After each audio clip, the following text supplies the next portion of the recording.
What is going on, everybody? This is Corey with Peak Sports Performance, back again with a video on speed training for young athletes. This is a topic that has come up quite a bit from questions from parents or coaches, and what I like to address first and foremost is that if you want to get faster, you have to go out and practice being fast. You have to practice running hard. When you set up an actual speed training session, you have to work on specific drills and be able to communicate effectively with your athletes.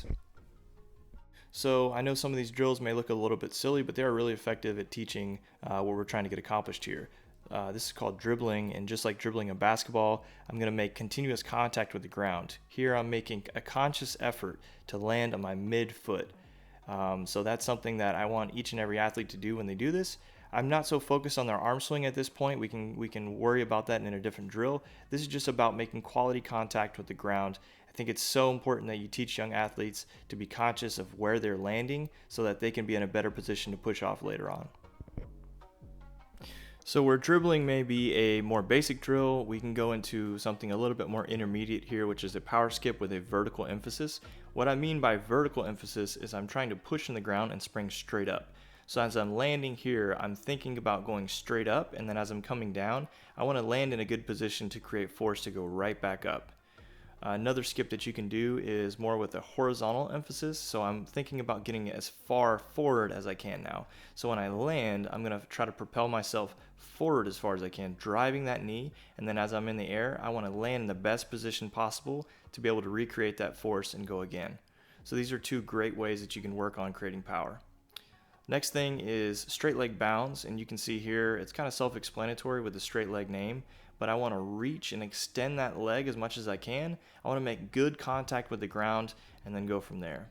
Another drill similar to the straight leg bound is now just bending the knee a little bit more, and now we're going to graduate into more of a actual running style mechanic.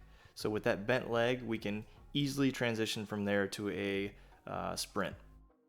And then what I like to do is, once I teach the drills separately, is put them all together and let's see if we can build a nice little progression. So what you would do is you would dribble and then go into that bound that they just learned how to do, and then from there graduate into a more relaxed type of a sprint.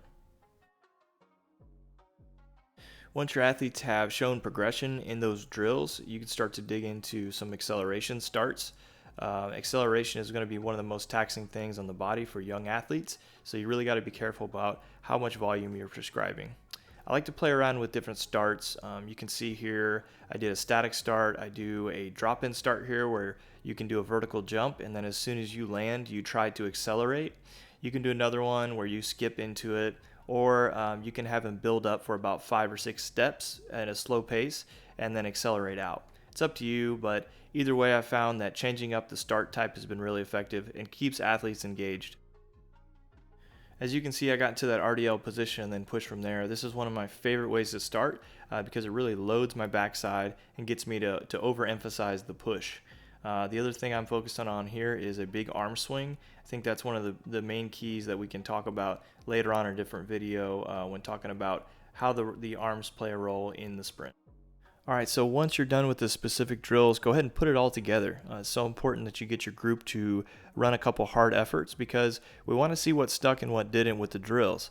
If an athlete still struggles with something, we know that we can go back to the drawing board and maybe adjust or modify or just repeat some of the drills for the next session.